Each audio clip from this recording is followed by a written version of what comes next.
Let me tell you something.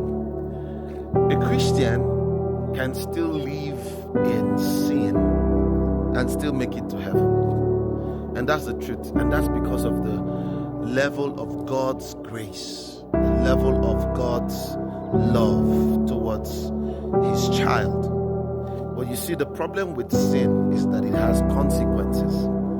So we preach against sin, not because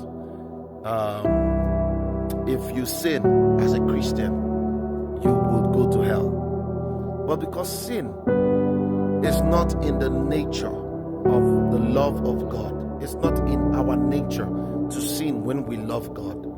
And also it comes with consequences.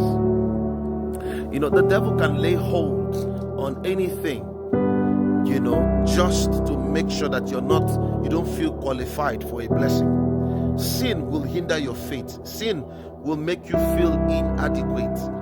Now, look at what happened in the garden.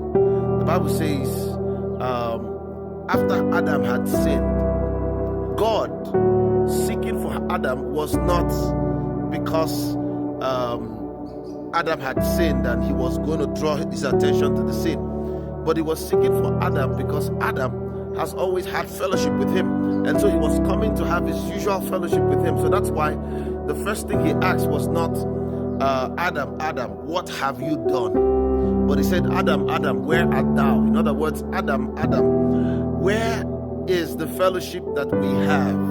Why are you running away from having fellowship with me? And it was Adam who recognized that he had done wrong. And then he said, when I heard your voice, I was afraid and I hid myself.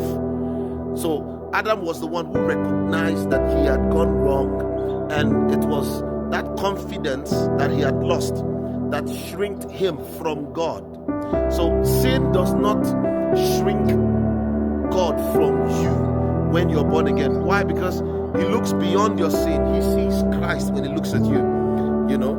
But what happens is that when you sin as a believer, your confidence is lost. You shrink away from God.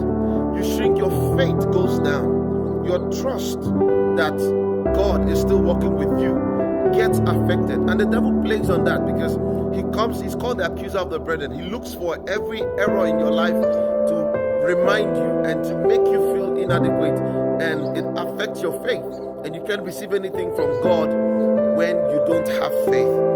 And so the sin problem has been dealt with on the cross. So why should we avoid it? Why should we stay away from these things, from sin, from things, you know, that will affect our faith? Because it will affect your confidence, it will affect your faith, and it will shrink you from the presence of God. And you'll be wondering, why is God not with you? It wasn't God that left you, it was you that left God. And so we must hold on to righteousness. We must hold on to consecration. We must hold on to holiness. We must live a life that is worthy of the child of God.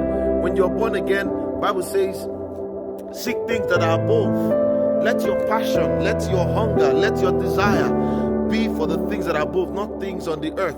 He says, for you are dead and your life is hid with Christ in God. You know, he says this, I say then, walk in the Spirit and you shall not fulfill the lust of the flesh. And so walking in the Spirit is the solution. Walking in the consciousness of your stand with God is the solution, and it will keep you from falling.